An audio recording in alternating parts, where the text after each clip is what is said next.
The world we live in is full of things we don't understand. Being the curious humans that we are, we naturally try and seek these things out. Doing so has led us to remarkable discoveries and inventions that we never could have imagined 100 years ago. We have defeated disease, built to the sky itself, and even created machines that could take us beyond the clouds and into the stars. If our ancestors could see us and what we have created, I'm sure many of them would see us as gods. Our innate curiosity and lust for knowledge has not always led us to greatness, however. True evil and darkness have also been uncovered in humanity's conquest of knowledge. And in the end, I fear this evil will be our doom. I do not say this from the standpoint of a great philosopher who has sat and simply pondered things either. No, I say this because I have seen it, experienced it. I was a part of it. The event I'm about to relay to you is true in its entirety. This I swear. I feel certain that this will fall on deaf ears, and many of you will believe this to be just another spooky story meant to give you cheap thrills, but I promise you that this is neither my intent nor my purpose. The purpose of this story is to simply warn you of what lurks beyond the veil of what we can see and understand, to show you what awaits us in the darkness, even if I myself don't understand it. What I'm about to tell you has happened, and I feel certain it will happen again. In 1971, a not-so-well-known scientist began preparations for an extremely secretive project known simply as the Harbinger Experiment. I would like to keep the identity of the scientist a secret for personal reasons, so throughout this recounting, I will refer to him as Zimmerman. Zimmerman's background is unclear at best beyond 1971. All that is known about him before that time is that he had grown up somewhere in Maryland with a strange fascination of the occult and supernatural. This later made him an outcast among his fellow scientists due to how scoffed upon the metaphysical was, and still is, at the time. Zimmerman's opinions concerning the otherworldly were not the sole cause for him being an outcast, though. It was his methods that made him widely unacceptable among his peers. Zimmerman was well known during his time for being ruthless and cold beyond measure. He never cared about the means. All that mattered to him was results, and if he predicted the results to be valuable enough, anything would be worth obtaining them. It was this insatiable and brutal lust for the truth that made him feared among those that knew of him. And the few that knew of him and did not fear him believed in him and followed him and his work closely. The word harbinger itself has such a mysterious and intimidating taste to it. Maybe it's the way it rolls from our tongues, or maybe it's simply due to its association with the project, but the word always seems to carry a certain amount of doom with it, which would make sense. The word itself means to warn or forebode. I can't imagine Zimmerman's reason for giving the experiment this title, but in retrospect, it fits perfectly. Zimmerman came to a select few, me being one of them. He told us he was working on something big and that he needed people who could keep confidentiality and not spread idle gossip of his work. While he did not fully trust some of us, he did know that we were professionals and that for some reason or another, we were all in dire need of employment.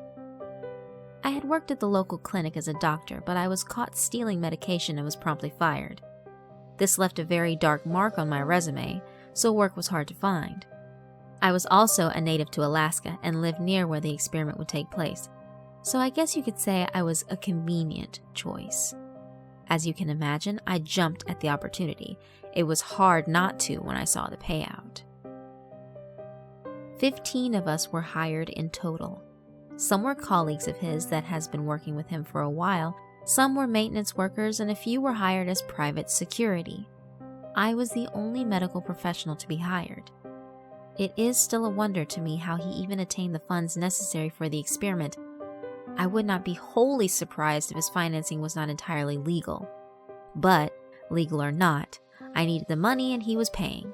Looking back, it's a decision I have come to regret. After Zimmerman obtained his money, he used it to buy a relatively large plot of land deep in the frozen wilderness of Alaska. And upon the piece of land, Zimmerman built a concrete structure not dissimilar to a bunker, in fact.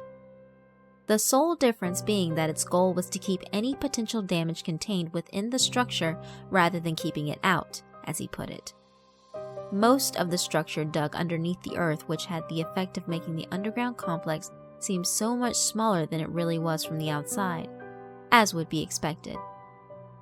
There was only one way of entering and leaving the underground structure, and it was via a ladder that led from a small, unassuming concrete building on the surface, which I will refer to from now on as the entrance building for convenience, to the network below.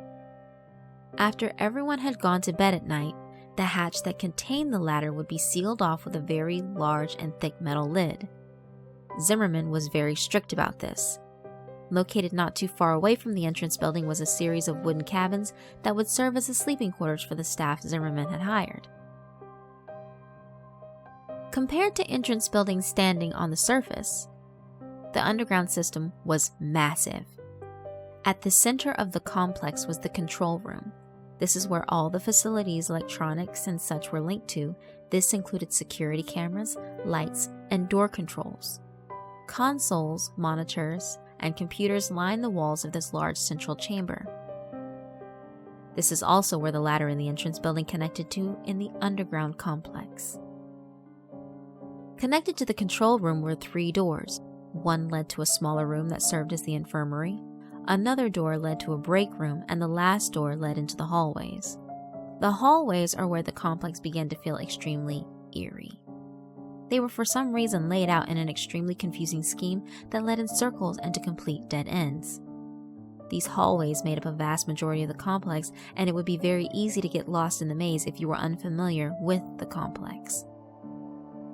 But if you knew where you were going, you would find yourself standing before one of 3 8-by-8-foot rooms before long.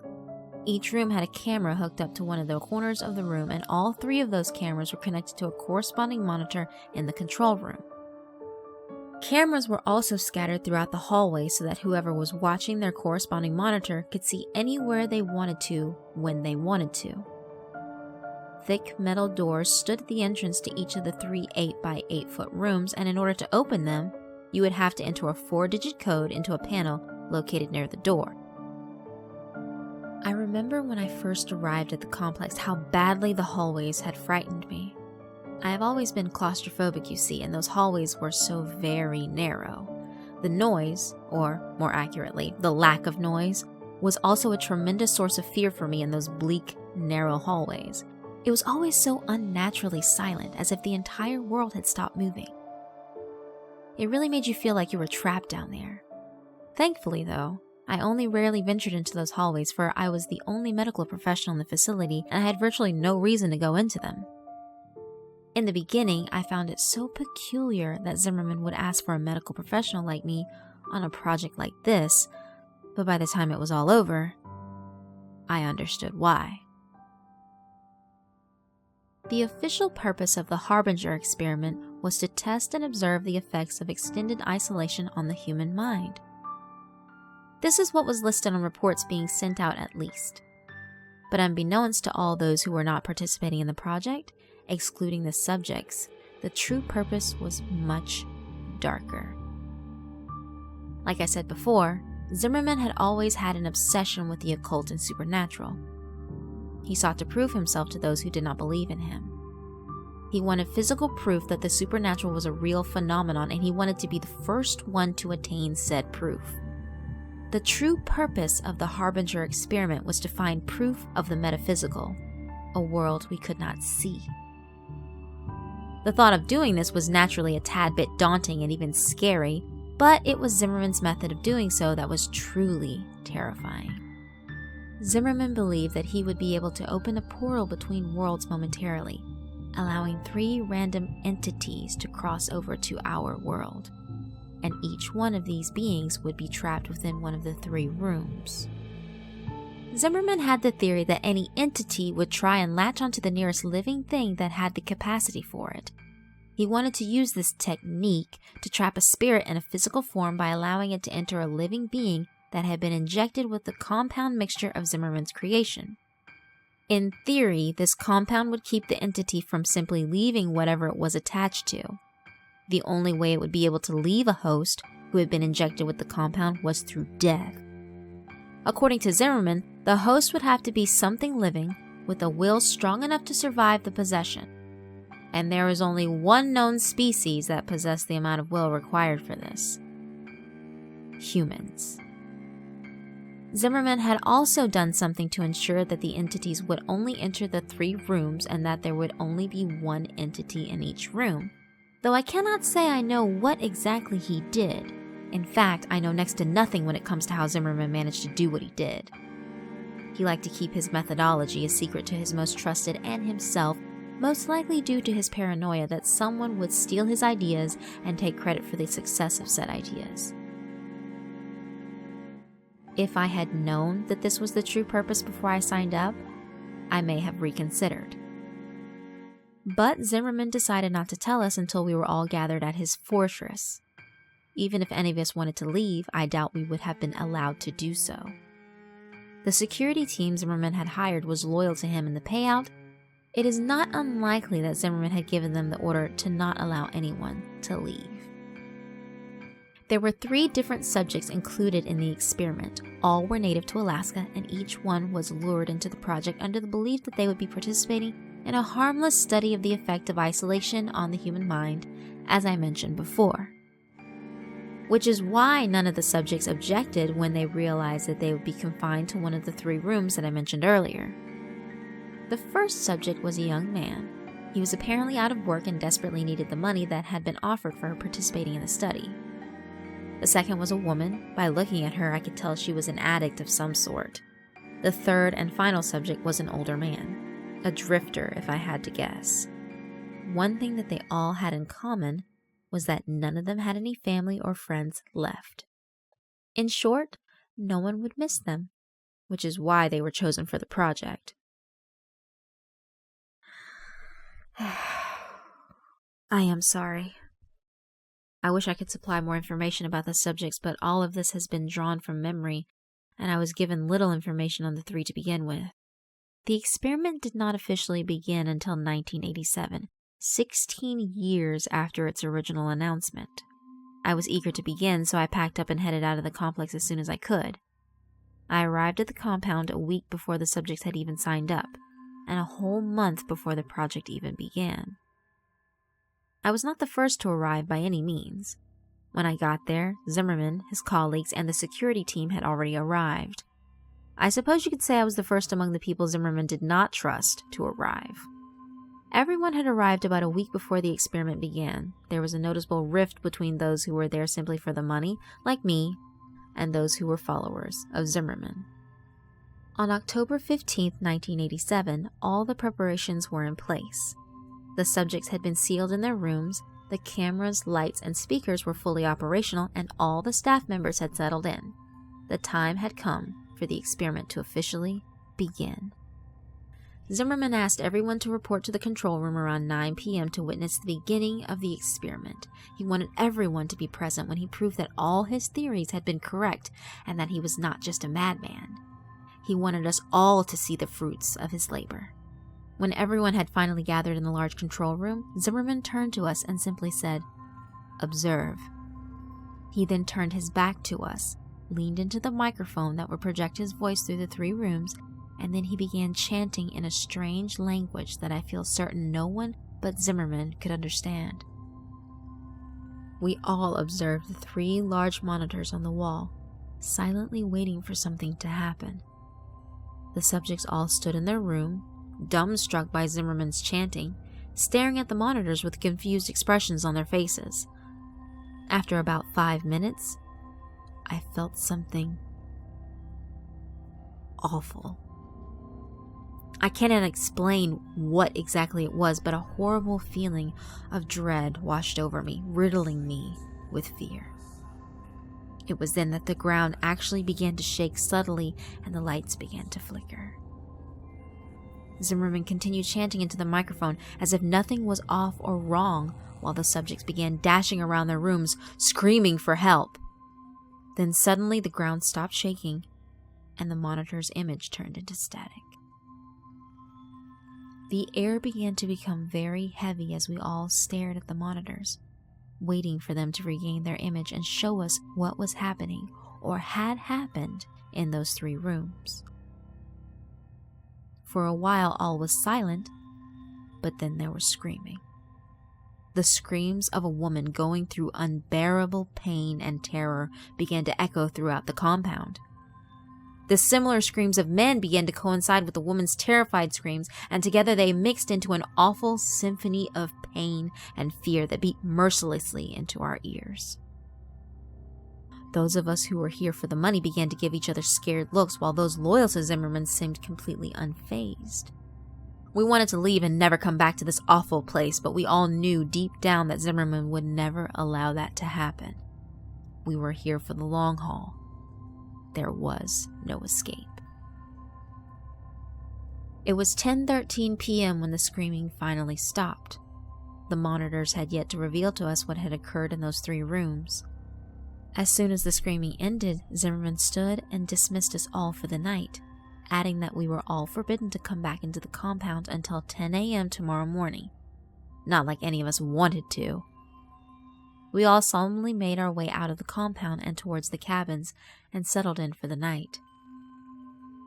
I feel it is safe to say that not all of us slept well that night, and I was not one of them. The following morning, all of the staff had arrived at the entrance building. We all stood inside, exchanging tired or nervous looks as we waited for Zimmerman to arrive and open the hatch that concealed the ladder. I could see palpable fear in the eyes of some of us, while others did not seem to have been even remotely affected by what happened last night. Zimmerman showed up 5 minutes after 10, apologizing for his tardiness as he came through the door of the entrance building. He opened the hatch and, without any hesitation, began descending the ladder downwards into the black abyss. He almost seemed enthusiastic. I was the first to follow behind Zimmerman's dark descent into the facility. It seemed that the farther I climbed down, the more the darkness closed in on me, as if it were trying to swallow me whole. And as I climbed deeper, I couldn't help but feel that this place was different somehow. While before there was only the unsettling concrete hallways and rooms, now there was something else. Something made the eeriness feel so real and personified. I feel like a horrible and gruesome scene awaited us down there, but I continued climbing downward despite my fear and my hesitation. This was no longer just a spooky bunker. There was darkness and malevolence in the air. A true evil now lived here, and I could feel it. We all could. I finally felt my foot touch ground and let out a silent sigh of relief to be on solid ground. Almost as if on cue, the light bulbs came alive, dousing the room in their warmth and welcome light. Zimmerman must have turned on the power, I thought. I allowed myself to take a couple of seconds to examine the control room. It was exactly as we had left it last night, for which I gave a silent and thankful prayer. It was almost as if nothing unusual had ever happened. I shook myself from my thoughts as I remembered the static-filled monitors from the night before.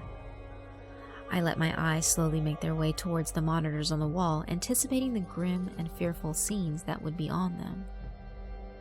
My attention was first grabbed by monitor 1 and 3, which were still pure static. It would have been a small relief, but then the motionless image on monitor 2 caught my eye. Room 2 was entirely still and everything seemed entirely untouched. I couldn't help but gasp as I noticed the only thing that was different. The woman lay in the center of the small concrete room. An expression of fear and terror was frozen into her gaunt face as she lay silent and lifeless on her back. Zimmerman's expression turned angry when he saw this. He ordered that second monitor be turned off, and it was. We didn't ask why. It's not like any of us wanted to see the dreadful scene any longer. He also ordered that if the images in monitors 1 and 3 did not return within the next 2 hours, the security team would be sent to investigate the rooms. The security team nodded at hearing this. They made it seem as if they had no fear, but I could see it in their eyes. The subtly loud tick-tock of the clock was the only sound that echoed through the entire control room while I stared at the monitors. An hour and 50 minutes had gone by, and static was still all that occupied monitor 1 and 3. All of the other staff members were working except me. This was due to the fact that the project had been completely injury-free thus far, so I essentially had nothing to do but wait for someone to hurt themselves. Zimmerman, a couple of his colleagues, and I were the only ones that occupied the room. They quietly chatted amongst each other on the other side of the room, while I spent my entire time reading and pondering the situation I currently found myself in. I had clearly made a mistake coming here. The corpse lying in room 2 was evidence enough of this, and God only knew what awaited us in rooms 1 and 3. My thoughts were soon interrupted as monitor 3's image returned. The clear image now displayed on the screen made everyone's eyes noticeably widen. What was displayed on the monitor was horrifying. A humanoid thing stood in the center of the room staring directly at the camera, unmoving. It was wearing the jumpsuit that Subject 3 had been issued, but this clearly was not the same man that had entered the room. What caught my attention first were its eyes. They were solid black and twice the size of normal human eyes. They seemed so endless and so cold. Its head had also grown with the eyes in such a symmetrical and unsettling manner. The being had also shed all of the hair it once had, and even from the monitor I could see how unnaturally smooth and clear its skin was. It had also seemingly grown in height and stature, which could be seen in the fact that the jumpsuit was now obviously far too small for its wearer. Its limbs had grown especially long. Its arms hung almost as low as the creature's knees. What we were looking at was in no way the same man we had sent inside. Fear. Fear was all I felt as I continued to stare into the monitor at the thing in the room. And my fear seemed to be shared by those around me, which made me feel kind of good. It may sound awful, but it was a tad bit satisfying to see that Zimmerman and his colleagues could feel fear also. But at the same time, it was worrying because this showed that this was not part of Zimmerman's plan. Something had gone wrong. We all stared into the monitor at the thing despite our fear. It was almost as if we were in a trance. My already present fear began to grow and spread rapidly through my body as I became lost in the creature's eyes, trapped in its terrifyingly hypnotic gaze. After what felt like forever, I managed to break eye contact with the creature and divert my attention from the monitor, and when I did so, I felt my fear levels drop considerably. After a short while, Zimmerman ordered his security team to make their way to Subject 1's doors just as he said he would do. The security team left without question, armed only with batons and pistols. I focused my attention on watching the men progress through the hallways towards Subject 1's room via the cameras. Even though the not-so-high-quality cameras, it wasn't hard to tell that these men were afraid of what awaited them. Their heads were downcast as they walked. They did not possess the same confidence within them that they had when this project began. They looked like scared boys being sent off to a terrible war. Eventually, they made it to the door. We had perfect vision of them in the door via the hallway camera. One of them said something through one of their walkie-talkies and made a motion towards the camera. In response, one of Zimmerman's colleagues buzzed the door open. The men already had their pistols out by the time the button was pushed. Slowly, the door began to open. We all watched eagerly as the men began to approach the door, guns aimed inside. Suddenly, and without warning, there was a loud shriek, and as something bounded out of the room at the men, the monitor turned into static. Immediately, we could hear screaming echoing down the hallways, followed shortly after by the distinct sound of gunshots. We could do nothing but wait. After a couple of minutes, the screaming and gunshots stopped. We all waited and prayed, hoping that whatever bounded at them from the room would not be the one to return to the control room. After a couple more minutes, 3 of the men came back carrying with them the corpse of the 4th. He had had massive cuts covering his chest, and his face was shredded. You couldn't even tell who he was anymore, or even that he was human. I was used to gore being a doctor and all, so I felt somewhat unfazed by the mass of shredded flesh and bloodied meat they carried with them. But many of the others went pale and vomited. The security team all wore emotionless expressions and eyes filled with terror. One of the men finally looked up at us. He stared at us for a while with those wide eyes of his. "It's dead," he finally managed to mutter in a shaken and scared voice.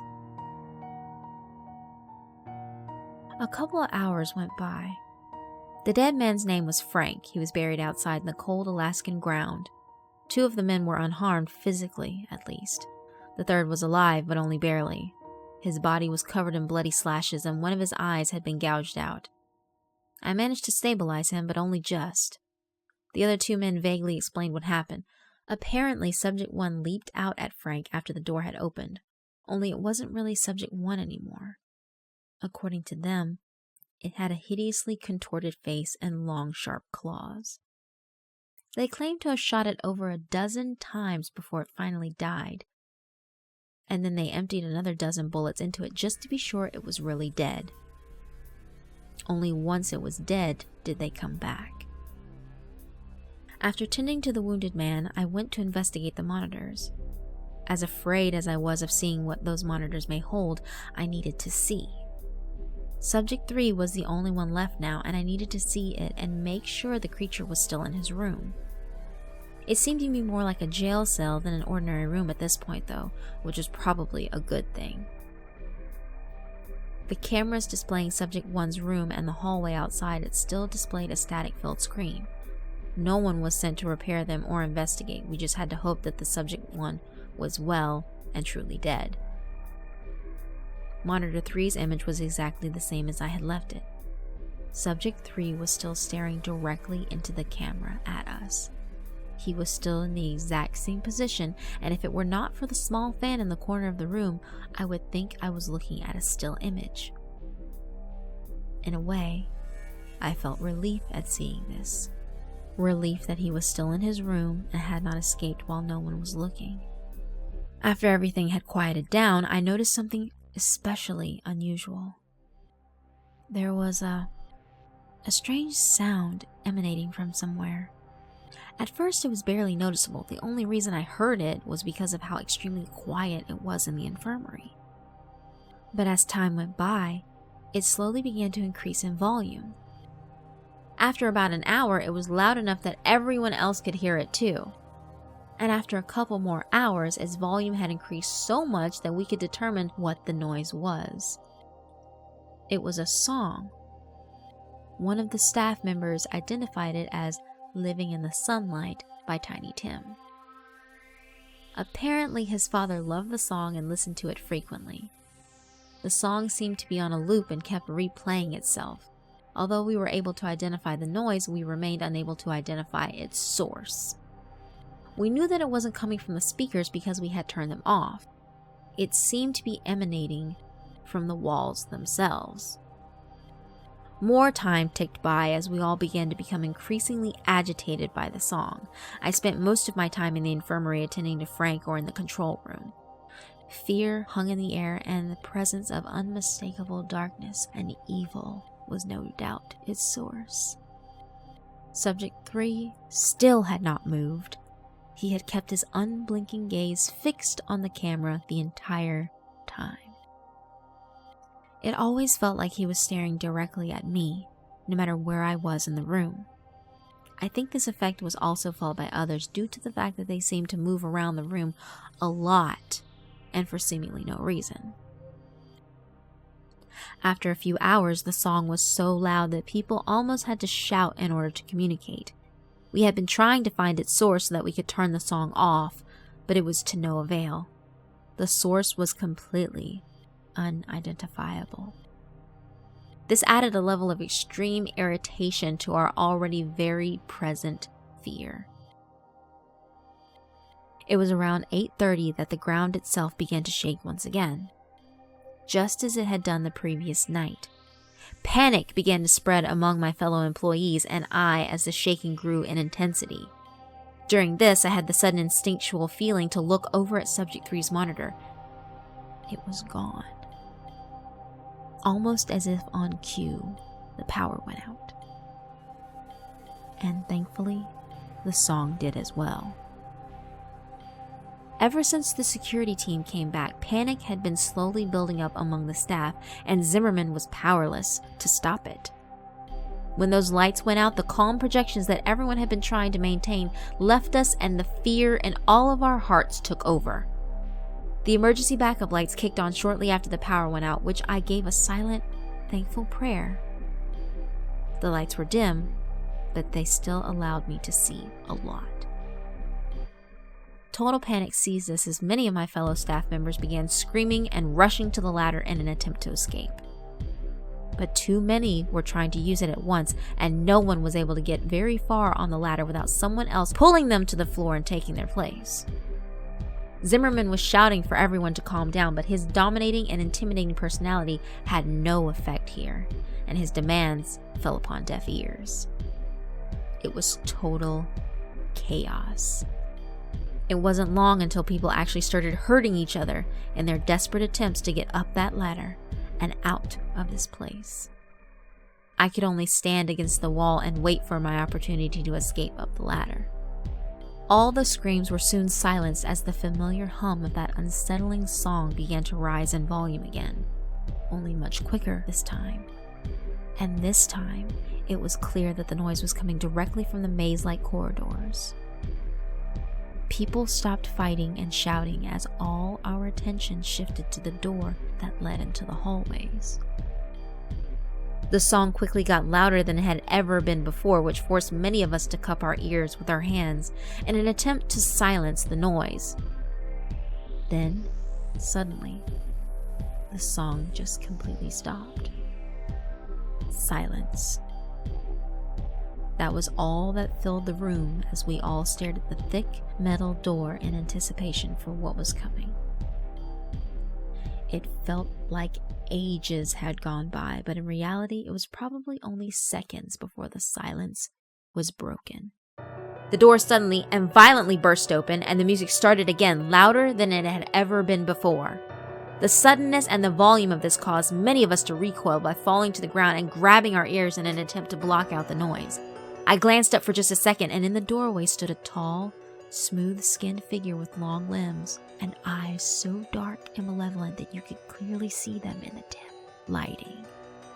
After I got my bearings, I looked upwards at the creature once again, just in time to see the thing pick up and rip Zimmerman in half in one fluid movement, dousing the room and everyone in it with his blood, intestines, and organs.